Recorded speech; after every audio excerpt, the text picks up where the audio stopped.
Next up, we're going to talk about elegance, sophistication. Is that what it means? Is that what it means? We're going to talk about style. Chandeliers. You need chandeliers. Well, Countess Luann on The Real Housewives of New York famously has a song that goes, "Money can't buy you class.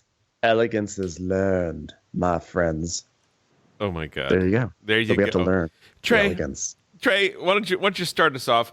What are we talking about when we talk about elegance in games? Well, first off, I think we need to acknowledge how this topic actually came about, which was that this is the topic that Paul wanted to do last week, and he kind of reached out to some people in the podcast to get our thoughts on elegance and also like what games we thought were elegance. And Tom and I both wrote back, pages of thoughts and games Treatises. And all these other things. And Paul reacted by saying, "Actually, I think I'm going to do mean games."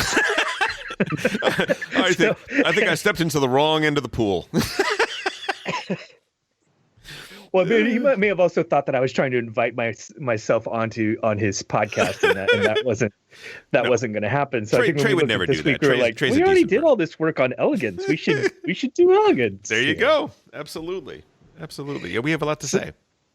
So first off, I say elegance as a concept, I think it's something we reference on the podcast all the time, and I don't think we haven't defined it exactly, and that's probably okay. Elegance is a super subjective topic to begin with, right? And I think it's a little bit like the cliche about pornography. Yeah, you know it when you see it. But certainly, what I call elegance may not be what Tom calls elegant or Ben calls elegant or our listeners call elegant. So just first off, just no right answers here, but let's explore the concept. Sure. Because I think a lot of times we put elegance on a pedestal of saying this is the thing we want from our board games, right? And but it doesn't just mean oh, this game is good. No. I'm rating it incredibly highly. But it does seem to be it's this thing that you're reaching for, that you want to achieve in your games mostly. Yeah. I think the greatest game ever invented is Democker, and it is not an elegant game. It is an amazing game, but it is not an elegant game. And if you were to make it an elegant game, you would destroy some of what makes it so amazing. So while I love some of the most elegant games ever, it is not my favorite games. Often are a little inelegant, and I'm okay with that. So elegance, I would say, it does not equal simplicity. But that's part of it, Not right? per se. Yeah, exactly. Simplicity does figure into it. Maybe it's the denominator in the elegance equation. Yeah. Right. Yeah. Well put. And I think if it also the opposite of elegance is not complex. Simple and complex. We deal with this with BGG all the time with the idea of weight. Mm-hmm. So I think weighty games can be elegant, but I think where elegant games are going to be complex is going to be kind of in the decision space rather than in the rules load or the mechanics load. Yes. I think that's what it is. To me, an elegant game is a game in which the mechanisms that bring about the complexity of decisions are slight. So the mechanisms that bring about the game are somewhat simple or are refined, and yet the decision space is an explosion of possibility, right? And tough decisions. That to me is sort of the numerator and denominator of elegance when I think about it. And I don't think that's a complete definition either, because some of my examples kind of step outside of that boundary too. Yeah, I was thinking about that because that was the first thing that jumped into my mind as well, right? You have this inverted proportion of rules to strategic depth, right? Fewer and fewer rules, but you have more and more decisions and choices and interactions. To me, is sort of the backbone of elegance. But then I was also thinking, I was thinking about the games that I sort of was drawn to in terms of thinking this is an elegant game. Like, one of the games that Trey and I have been losing our minds over was the Transcontinental. And I have a compulsion to call that an elegant game, and yet when we teach it, it takes like an hour to teach. And I was thinking, why do I feel like this is an elegant game? Like, what does it give? Why does it give me that feeling? And I think that there's some other elements that maybe might contribute to a sense of elegance. I think that sometimes having an effortless interplay of systems, where the systems that are in the game kind of flow together in a way that just make perfect sense. Like, I think we see that in Brass as well, right? Like, Brass is, feels very elegant in its way. Like, a lot of times people talk about economic games like, yeah, this is good, but like I might as well just play Brass, right? And I think that also there's I think clarity of vision also contributes to elegance. And also in a certain way, I think presentation also contributes to a sense of elegance. I don't think it causes elegance, but if you have a game, but you can screw it up. Yeah. If you have a game that's like all sorts of craziness on the board, or the art, whatever, it can detract from the sense of elegance, and the other way around, it can also contribute to a sense of elegance. Not that the theme has to be about ball gowns. It's not like Rococo. It doesn't have to be about going to the ball or museums or whatever. Right. But like a sophisticated presentation helps kind of sell the feeling like this is an elegant game to me. I agree with all those points. You put them differently than might have, but I think kind of end up in the same place. It's interesting because I'd also kind of put down like, are elegant games kind of easier to teach? And like Transcontinental is not necessarily the easiest to teach, but I also I think that of it as an elegant game. And I think we're kind of circling around something of like one thing that may be elegant also is like, does the theme of the game reflect its mechanisms? Like, how coherent do these things line up? Like, there's some elegance in that as well. And part of that ends up making the game easier to understand and teach, right? Like, if the mechanisms of the game match the theme really well, then you just kind of narratively understand it, and the game flows and has those interplays. Yes. That you're talking about there, Ben. Yeah. Yeah. I think I even have splatter games could not seem less elegant. They could not seem, they're depends on the game, right? It does, but there are a few, I think some important distinctions in different splatters. Yes, but there are a few splatters that, while they are kind of chaotic, once you understand the concept of the game, you kind of understand the game. It doesn't really take that much more for you. Every rule that comes out of that, once you understand the concept of the game, is easily onboarded by the people listening to the rules, because they're, oh yeah, that's that, right? I understand. I even though I'm learning 10 different rules, all of the rules make perfect sense because I understand the metaphor that we're operating in, right? Which game is more elegant, Indonesia or Food Chain Magnate? I don't think this is a hard question. What do you say? I say Indonesia. Yes, absolutely. I think it is. I think it is. But I don't generally think of it as an elegant game per se, right? It's because it's highly complicated. But once you understand what the game is about, kind of everything flows out of that. The rules aren't really that hard for Indonesia. I think you don't have a lot of different cards that break the rules. Yeah, I think Great Zimbabwe is another elegant splatter, right? Yes. Roads and Boats is even though you're throwing chits all over the place, it's incredibly simple. You have a donkey, you have 4 boards, and you have a duck. Here's the thing. Like, I disagree on Roads and Boats, and especially like Antiquity. Antiquity, not elegant.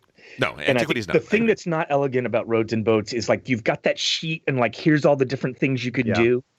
Like, it's got a bunch of different stuff you can do, and all of these things kind of work differently. Like, that's not elegant. It's rich.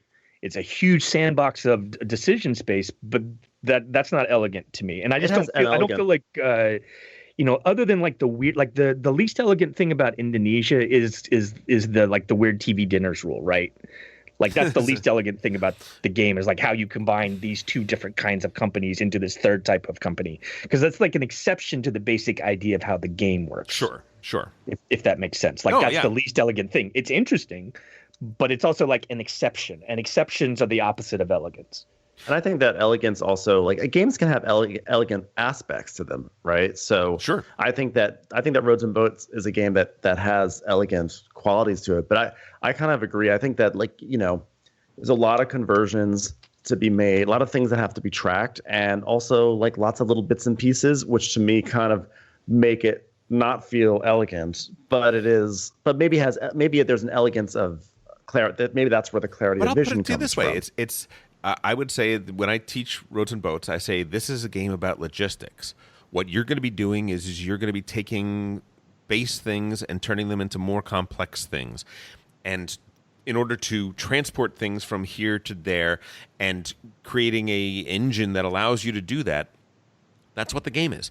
And I can teach that game to you in 5 minutes, give you that sheet, and yes, you have a sheet that you have to look at and see, oh, how do I make this? Oh, there it is, right there. It's that line right there. It's sort of like a recipe for everything else in the game, but I've taught you how to bake. You already know how to bake. I'm just giving you the recipe list, and you choose what to make. So in that sense, to me, it is kind of elegant because because you don't need, once you know the rule of the game, which is super quick to learn, everything else is just knowing what turns into what, right? Right. That's where I come from.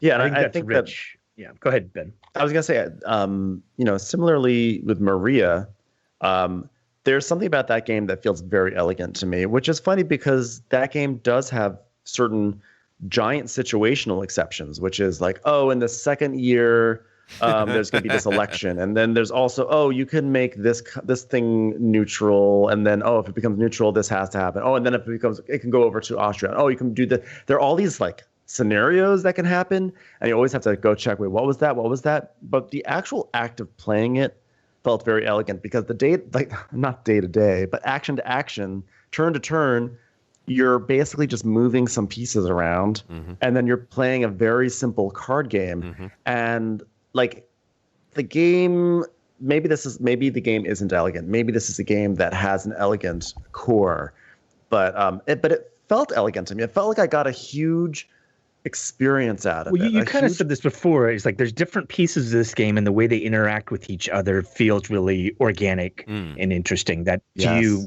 says elegance. Well, let me make one example that maybe may make this distinction, or at least in Trey's view of elegance. There are plenty of games that we play now that have like different parts of the board where they have like almost like different mini games or like different rules to the different sections of the board. Yeah. And like a game that my favorite Lacerda is the Gallerist. And like the Gallerist, you can look and there's different parts of the board in which different things are happening. I would say that those different modules interact in really interesting ways that feel pretty seamless in a way. And I'm going to slam a different game here. Like game Trajan always left me cold. Like there are different parts of that game that you can explore, but you can also just like opt out of going to certain sections. Like if you play Village, you can kind of opt out of going to certain sections. And so there's interesting interplays that happen between them, but it's not, I don't know, it doesn't organically necessarily fit together. You can, in Kanban, it feels like in between a little bit here, where like you've got the different pieces and how well do they interact. And for Gallerist, that feels really seamless and elegant. And Trajan was kind of, I can do that or not. It doesn't really matter. Where I choose to go is going to determine my game. That doesn't feel as elegant to me. When Dimitri plays Trajan, it is just the drawing cards game. He loves set collection. Dimitri absolutely loves set collection, and there is a way to play that game. He's done quite well in that game by playing almost 80% of the time playing set collection. Let's talk about why elegance is desirable. I know the word elegant, we like that. But for me, something that elegance does is it brings the possibility of heavier, deeper experiences to more people. I can teach and play a game that is very strategically satisfying with people that would never play a similarly difficult game because of the elegance factor, because they're able to understand and see how these interlocking mechanisms come together, see how quick it is to understand, and then realize once they're playing how hard these decisions are. I think that's a really great thing. A lot of my elegant games are games that I realize I love, and yet I could play them with almost anybody. It sounds like you're saying elegance enables accessibility. I believe so. Yeah, I believe very much so. And I think in terms of expanding that, like, I would love to just plop people down and say we're playing Democker, and people are gonna revolt. They're gonna leave. They're gonna have a bad time. But if I sat them down and I said, let me teach you El Grande or Genoa, right? 15 minutes later, we're playing the game. I've taught you enough, and when they're playing their first and second turn, they're not at sea. They're not lost. They kind of get it. Because the elegance of the game makes them understand how, kind of almost intuitively, they kind of know how these pieces are meant to go together. Right? That's where I think of it. I think that's just about right. I think that's.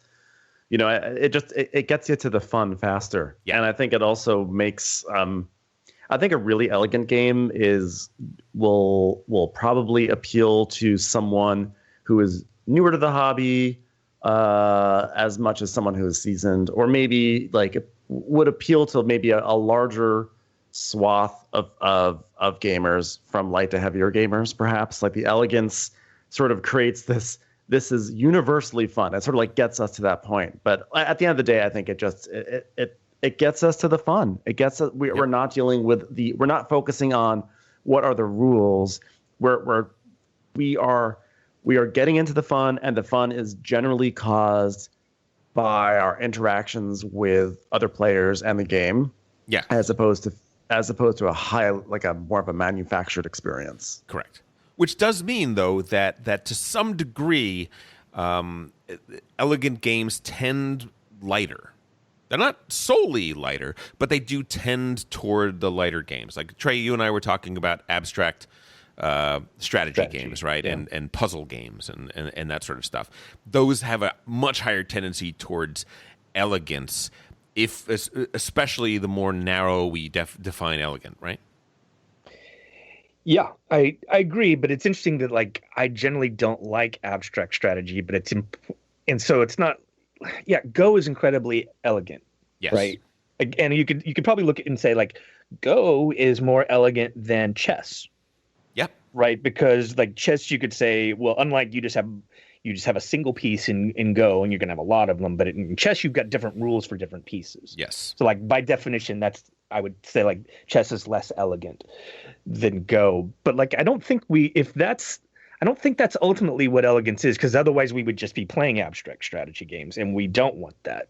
I don't think that's not what we're doing when we're playing board games. And again, like maybe this is where we're talking about, like, it's not even just about simplicity either. There are these other things that enter in, like the interplay of the various pieces, the narrative, like how well does it work with the theme, how easy is it to teach. I mean, in the end, we're still kind of circling around. Sure. I mean, tic-tac-toe is one of the simplest games in the world.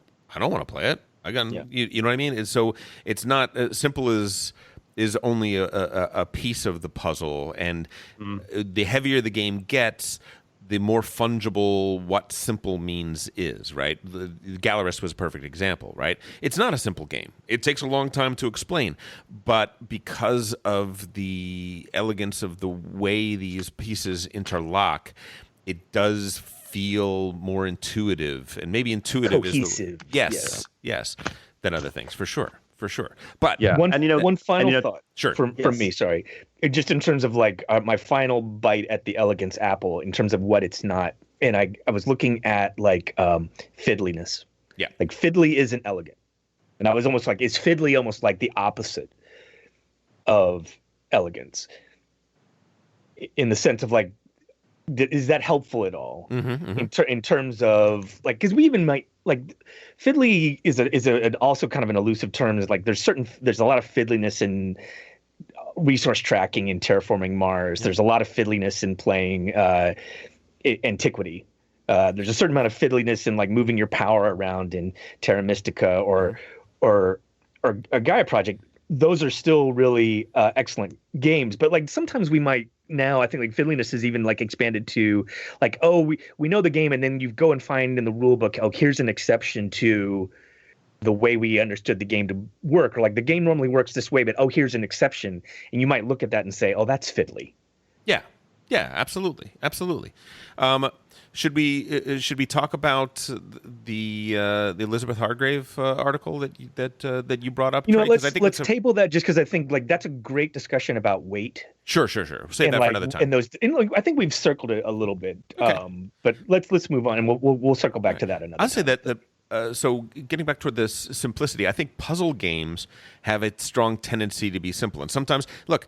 Azul is basically abstract strategy, right? It's a well-themed abstract strategy, but it is crazy elegant. It's one-page rules, and there's so many hard decisions in that game.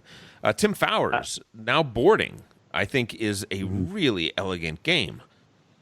Very, very, the experience of the game is a lot for a real little. Docmus, I think, is really good on the puzzle game side of things. And then I also want to say Reiner Knizia, when we did a sommelier a few weeks ago, we were talking about Knizia, and we said that his thing is simplicity. He comes up with these designs, or at least he used to especially, that were just a really elegant idea for a game, and then that's it. That's the game. He doesn't tack on all sorts of other things. Modern art is 4 different kinds of bidding in a closed economy. That's it. That's the whole game. That's all it's about. You are making this podcast so hard to annotate, Tom. I'm just so many games you're naming here, and this isn't even your top 5 list yet, is it? No, it's not. No, it's not. No. There is a character limit on the annotation. All right. I'm gonna stop talking about that then.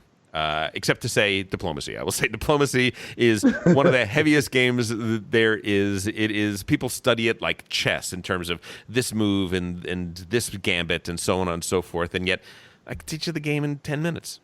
10 minutes. It's not on your list. What? You know what's funny though is that when you talk about Azul, I agree. Azul is very elegant.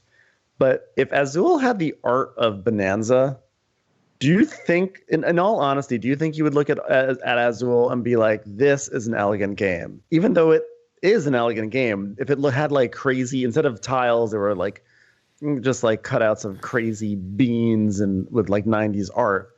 I know for me personally, I might say, I can imagine myself saying, this is a game with, maybe elegant features, but I would not call it an elegant game. And so that I think is an example of where I think art could impact elegance. Although I may be the only one in that opinion. Well, you're asking the wrong guy, because I'm on record as being relatively immune to the looks of a game. Like if Azul had containers an elegant game.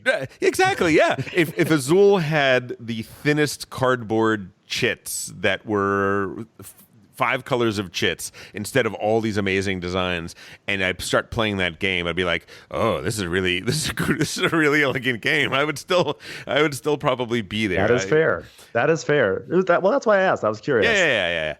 Yeah. To me, it doesn't. I do think though that you're right, that the way a game looks, let's put it this way: the way a game comports itself can lend toward a feeling of elegance. Yeah, it's true. I do. I think so too. Well, should we get to our top 5? Sure. Let's do it. Yeah. All right. So let's do. I don't know. What order do you want to do, Trey? We'll go from 5 to 1, and why don't you give your number 5? My number 5 is The Gallerists. Yep. For the reasons we've already said. Yeah, it really is. Ben, what is your number? God, my orders are in flux, so I'm gonna go. It's a disaster. I really have really mailing it in. And I'm just deciding right now. Okay, at this moment, number 5. I'm gonna say On the Underground. Really, really clean, simple game with lots of interesting decisions. On the Underground has been a real surprise for me over the past year and a half. I have yet to play. I gotta try it. I keep looking over at it, and it certainly looks beautiful and elegant. I'm down to try it. Yeah, it's great. Considering what a simple thing is, you're laying tracks. That's all you're doing. Is this the 2019 version or the 2006 version? 2019 version. Okay, this is the one where you guys had your Kate Middleton Yes. running through London. Yes, sorry. Yeah. No, it was Meghan Markle. Oh, sorry, Meghan. Either way, I'm happy to play it with Kate Middleton too.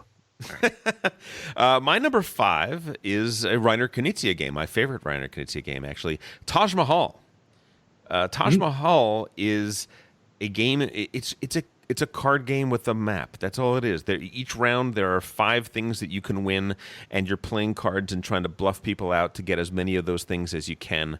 And depending on when you win those things, you're going to score more points than the other people in the game. It's crazy how this hasn't been duplicated, how Taj Mahal hasn't been done by more people. But it really is 2 mechanisms that work perfectly together, and that's the entire game. It's amazing.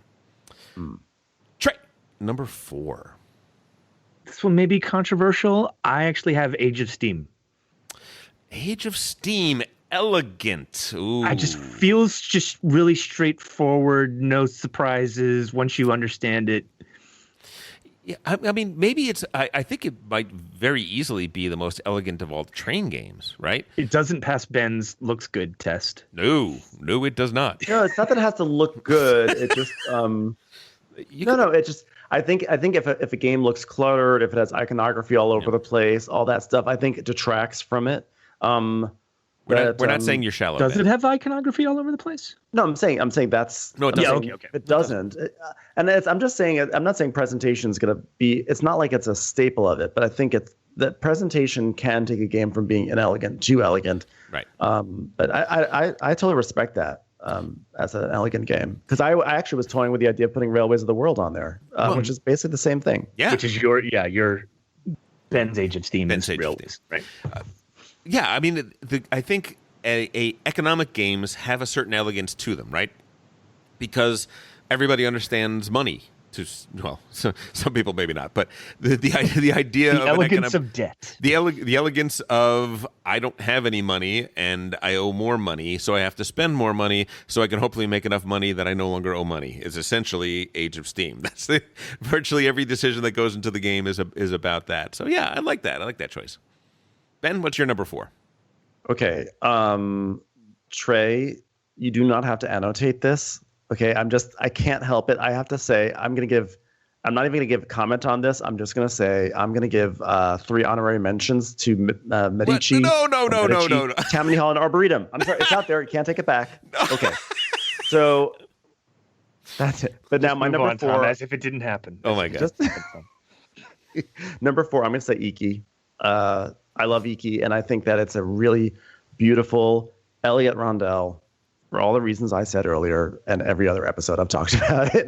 I think there's a huge amount of elegance to it. I love it. All right. Well, listen, your participation in this group is going to depend on how we think about it, so it better be elegant. Yep, it better be. My number 4 is a deduction game. And I love a good deduction game, and I don't think there are many. Matter of fact, I might make an argument that this is the only true deduction game. Sleuth, the Sid Saxon classic.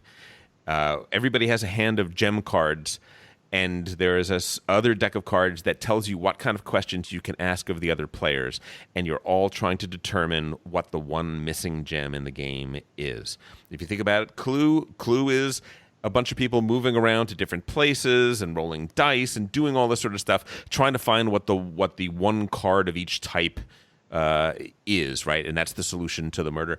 This is the stripped down, most elegant version of it, and I absolutely adore it and can almost never find people to play it with me.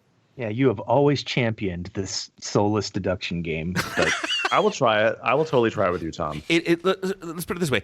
Clue is not really a good game because it's not a great game anyway. Yes, it is much better than Clue. Yes, because you win by making deductions, by making leaps, by putting things together. And in Clue, you find the right piece of information first, right? That's what Clue is. This game requires thought. It requires study. It requires figuring out who to ask that one crucial question at the right time that isn't going to just check one box, but is going to mean, oh my God, that means you don't have any pearls whatsoever. If you don't have any pearls, that means he said this, which means this, and the cascading list of deductions that can happen late in that game is a wonder. So that's my number 4. I just want you to know you have now forced Trey to annotate Clue onto the podcast. Just so you know. And we're over our character limit at this point. There will be no Clue, and no one needs to click on Clue. Everyone knows Clue. There you go. There you go. Moving on. Number 3 is Trey. What's your number 3? I have here Transcontinental. Okay. Yeah. And the thing is like, this probably doesn't belong here. I love it so much. It does have a lot of elegance to it. I think probably the least elegant thing about the game is actually like the character cards. Like that's where things can get a little weird and differentiate out. But other than that, like the game just kind of does fit together in amazing ways. And maybe it doesn't pass all the tests, but it still feels like part of the reason I champion this game so much is that it does feel elegant to me. And I kind of like, unlike some other game we reviewed on this podcast, like I can't wait to play Transcontinental again. There you go. There you go. I was thinking that too. I would let's get a game going this week, Trey. For my number 3, I'm going to choose a game that I sense is not like really totally loved on this podcast, but it's liked. I'm going to say Wingspan. I think is a really elegant game. 100%. I think it's it's an engine builder, and it's about as simple of an engine builder, not the simplest, but it creates feelings that you can get from terraforming Mars in a very simple way. And this is one where presentation, I think, does lift it up. I think this is, you look at it, it feels elegant. These beautiful presentation of birds and this board that you have. And the way that it has this very simple loop of when you're on one row, if you're in the right column, if you want to do an extra version, if you want to get like an extra egg, you have to, I think, pay a card. And then on the card row, you have to pay an extra food. On the food row, you have to pay like this loop of things. There's something about it where I think everything kind of works. And I think that's reflected in its success in many ways. So I think Wingspan is really, really one of the most elegant games out there. Yeah. No, I totally, the moment you said it, I'm like, yeah, of course. Because it has that thing we were talking about. It's like once you understand the theme of the game, once you understand that, everything can be seen through that theme. And it has some really fun things. Like certain bird cards will come up, and this bird card has this effect. And you look at the bird and you realize, oh, I know what that is. I totally get that. That's a predator bird, or that's a bird that does this. And because of that, that's the card rule. There's some wonderful, wonderful things in our gaming hobby that are like that. I think of, weirdly, I think of Le Havre, which is not a very elegant game, but it does have, a building late in the game is the church, right? And what does the church do? It converts a loaf of bread and a fish into loaves and fishes. I'm like, oh God, that's brilliant, right? You look at that and you're like, oh, I get it. That's fantastic.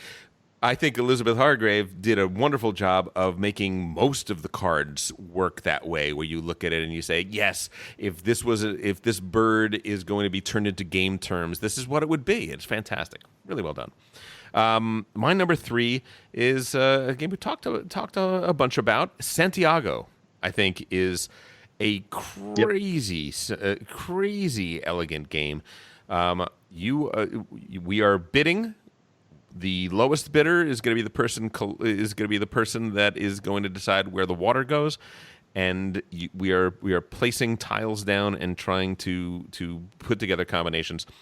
I mean, it's almost ridiculous how simple the game is, and yet the amount of joy I have every single time I play it is just absolutely vast. Right? Shall we go to number 2? My number 2 is Diplomacy. Yeah, there you go. You mentioned it. really the rules couldn't be any simpler.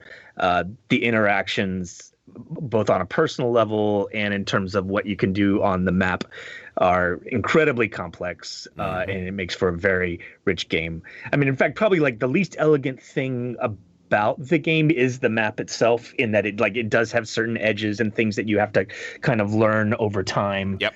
Kind of going back to our Carnegie discussion of the map is not completely balanced, and that's probably a good and interesting thing, but like the actual mechanisms of like how each piece you have on the board is worth one. That's right. When you support with another unit, that adds one. It's hard to imagine a simpler system of conflict resolution. And then you talk to people, you write your orders, they all happen simultaneously, they resolve, you do it again. And like super simple, elegant game. And Ben, before the modern Euro game existed, Trey and I would go to the Los Angeles gaming conventions, and we would play in these huge diplomacy tournaments where there were 7 tables, 6 tables of 7 people each playing the game, and it was, until Hans Teuber put out Settlers of Catan, and we started morphing into something else. We would play that all the time. It was amazing. It was wow. Great memories of those times. Yeah. Well, conventions were great for playing it because you weren't playing with your friends. No. So you weren't destroying friendships. You were playing against people that you didn't really know, and so it was no holds barred. Yeah. Which was fun. Yeah. JPL sociopaths. They were wonderful. We loved them.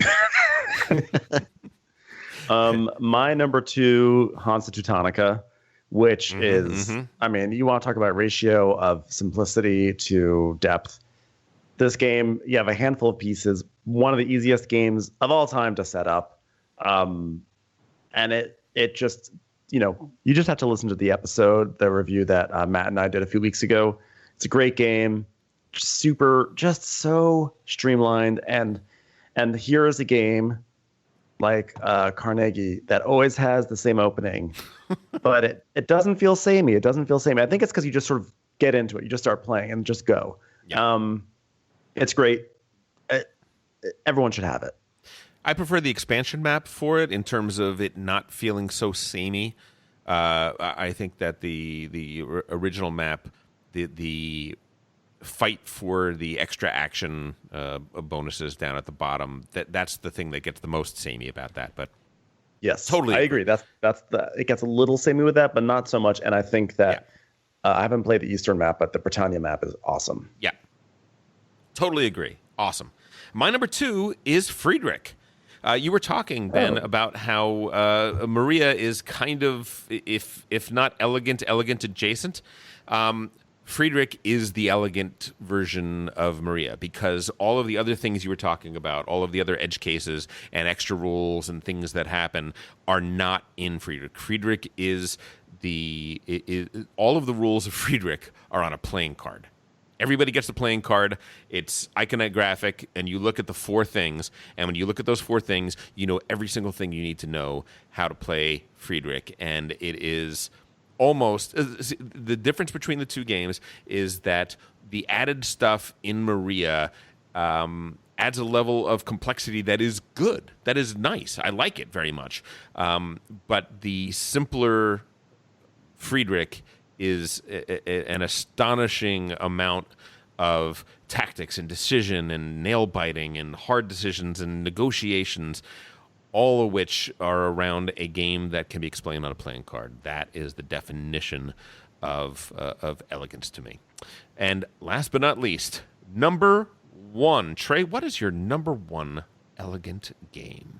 This is my number 1 game, period. Concordia. I didn't know that. I didn't know it was your number 1 of all time. We did our lists last year. We did our top 20 lists right there. It's right in front of God and everybody. All right. So yeah, Concordia's number 1. Super simple mechanisms. Very easy to understand. High replayability. And I think I was just looking at it here and I was like, oh, interesting. Like, maybe this was part of my thinking of Age of Steam is that like both of these have like really simple rule systems. And now they've kind of lent themselves to like different versions where like you play Concordia, it has great replayability, but then every once in a while, like you do want to play a different map.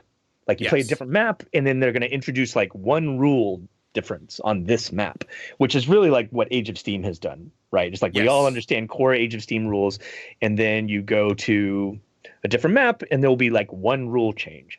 And I know that's not what 18xx does, but there's still something kind of to that kind of core idea of like, we've got certain conventions, super simple conventions that we've adopted, we know that'll work, and now let's play off those variations. But Concordia is my number one elegant game, and it's why it's my number one game overall, period. Oh, it's a fantastic, amazing game. The weird thing is last year, before the pandemic struck, went up and spent some time with my brother, who I play games with quite often.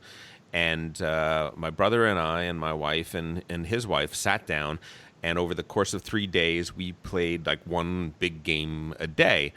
And the games we played were Pipeline, Everdell, and Concordia. And I thought Pipeline's going to be the hard one to get them to play and to understand and all that sort of stuff. Everdell is going to be the easiest one, and Concordia is going to be almost exactly as easy. And maybe I did a bad job, or maybe it was just an off day. But for some reason, it was the opposite.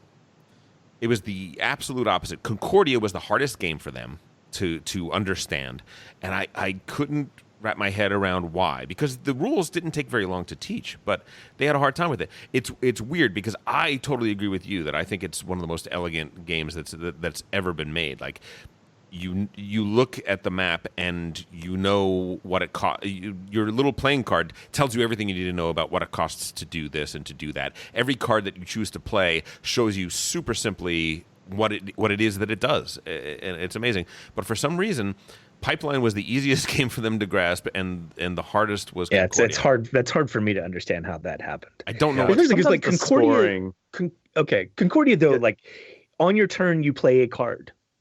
Like that's the mechanism of the game. Yeah, I know. Like that's what you do. You play a card on your turn. It drove me crazy. I'm like, what? Why? Sometimes people get confused by the scoring of Concordia. Sometimes that takes like a moment for it to kind of like click with them. But that is surprising. I guess what it is that Pipeline is actually fairly elegant. Once you understand that you're making bad crude oil into good oil, and the way you do it is by counting the number of segments of that color, it becomes a really simple, like they all got it. And it's, you make the most money, the person with the most money at the end of the game wins. Boom, super simple. And the rest of it, for some reason, I don't know. I think that crowd just responded to the as we said when we were talking about Age of Steam, there is something elegant about economic games because it's really easy. There's no theme that you have to understand. It's make the most money. How do you make money? Here you go. That's how you do it. But anyway, yeah, I totally agree. Concordia is absolutely amazing in terms of the elegance of its design to the depth of its play. I'm glad you approve. Ben, what's your number one? Well, my number one is actually my number one game of all time too, which is kind of funny. CARNEGIE. And I think what's also funny is that it's also Concordia. Really? It's like without a doubt, like Concordia. That's why I was so surprised, Trey, because I didn't know that we shared this in common. It's amazing. It's amazing, and the rules are so simple, and the strategy is so deep, and it's always a good time, and it doesn't play out the same every single. You'd think it would, but it doesn't. It always goes in a different direction, and there's so many things you could do with those cards. There are pages out there on the internet of. You could start the game by playing a Mercator first, or you could start by doing this first. There's actually a pitch for starting with any card or going down any strategy. Sometimes you do find yourself going for the same things. Like I tend to always go for the colonist. I just am drawn to that strategy. But when you play with the same people over and over again, you kind of can't do that because people pick up on that, and then you've got to adapt, and then you've got to figure out something else, and then everyone's cutting into each other's strategies, and now you have another layer of the game that has presented itself to you, and again, all of this coming from just a these very simple cards, very simple actions. It's perfection. Fantastic. The best thing I can say about Concordia also is like, I love this game, and I also feel like I'm not that good at it. Like I feel like I don't win this game much at all. It still kind of remains elusive. It's kind of like Tribune, Tom. Like I love Tribune. But it's been very rare that I win a game of Tribune, but I still love every single time we play that game. Yeah. I totally know what you mean. My number one, I went the other way. I just went, what is the game that at the end of the day gives me the most joy over a long period of time and is just a whisper of a game? What is the least that gives me the most? And that's the way I went with that. Which I know when we talk about elegant games, as we just did, there's a lot more to it. But I just wanted to boil it down to just that. And the game that has the least number of rules and the least to know how to play, and yet has the most plays in it. Trey, what am I going to say? Avalon. Oh, good guess. Yes, but no. I went. Yeah, I was going to say that. You going to say Avalon too? Yeah, actually, Avalon / Secret Hitler were both on my could have beens lists. It is on my list, but I'm going. Are you going to say Ricochet Robots? Yes, I am going to say Ricochet Robots. Oh, I thought you were going to say maybe Estates. Oh wow, Ricochet Robots. I'm going to say Ricochet Robots. Ricochet Robots is. You really champion games. I got to give it to you. Like you've got your arsenal of games that you really want to put out in front of people. That nobody talks about them, and a lot of people don't know them. Yeah, Ricochet Robots is a game that I could play with anybody at any time, and I love it unnaturally. I love it so much. It is a real blast, and I've never found a group that it doesn't work with. And the fact that you could play it with 30 people standing around the table trying to figure out the puzzle of that game. Yes, it's a puzzle game. Yes, there's not a ton to it, but man, for such a simple design, it is absolute genius. I love it. So that's my number one. I think it's super fun. I think the reason why it wouldn't make it onto my list is mainly because, yes, it's adaptable to literally as many people as you want, because you can play with as many people as you want. And it is a really clever and super fun game. I had a lot of fun. Jesse taught it to me, I guess, after you taught it to Jesse. And I had a great amount of fun with it. But I guess for me, where it doesn't quite get on the list is that is the strategy, like where is the strategic depth really as deep as some of these other games. And so yeah. No, it's not. In one way, it's tremendously deep, and in another way, it's not very deep at all. So I totally understand what you're saying. But it's kind of real-time abstract strategy, right? Yeah, which are things Trey doesn't like. if you have a bucket called things Trey doesn't like. I do enjoy Ricochet Robots. I do. Yes. I do feel like, Tom, like sometimes you gravitate towards games which are almost just like intelligence tests. Like you're very smart, and you can grok some of these games. And I feel like Sleuth and Ricochet Robots are games like you're very good at. And I think like the problem with Ricochet Robots is like, yes, 30 people can play, but I think for some people that game is stressful. For some people, they feel like they're not included, or they feel stupid when they essentially get boxed out by all the other players around them that can just do it better. Right. So that's yes, fair. Great game. I enjoy playing it. I think it's very revealing about you. Oh my god. Look, what I'm thinking when I think about Ricochet Robots, I think about the times I've taken it to church groups and stuff like that, right? Where we sit down with these. Beat the crap out of them. No, I don't play with them. I teach them the game and I facilitate, but I don't play. Yeah, you smug jerk. Right. You just set it up and step back and condescend to them. They love it. They absolutely love it. And many people have told me, and I think a lot of people feel this when they play that game. They can feel their brain going faster. They can feel their circuit. Once they see it a few times, they start to rev up and kind of get into the rhythm of the thing. It's amazing. Anyway, that is it. Hey, if you enjoyed that video, you very well might enjoy the other videos you now see being suggested to you on screen. Also, we'd greatly appreciate it if you could like, share, or subscribe to our Game Brain channel. Thanks so much.